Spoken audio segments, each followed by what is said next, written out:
আজকের গল্প পেটুক গোপাল। একদিন গোপাল ও মহারাজ কৃষ্ণচন্দ্র সহ সভাসদের লোকেরা বসে খেজুর খাচ্ছিল। মহারাজ খেজুর খেয়ে সব আটি গোপালের সামনে জড়ো করছিল। তার দেখা দেখি সভাসদের সবাই গোপালের সামনে খেজুরের আটি জড়ো করছে।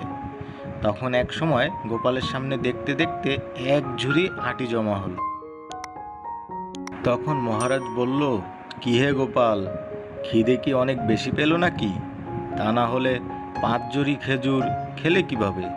আর তা না হলে 1 ঝুড়ি আটিই তো হয় না, বলি পেটুক হলে নাকি?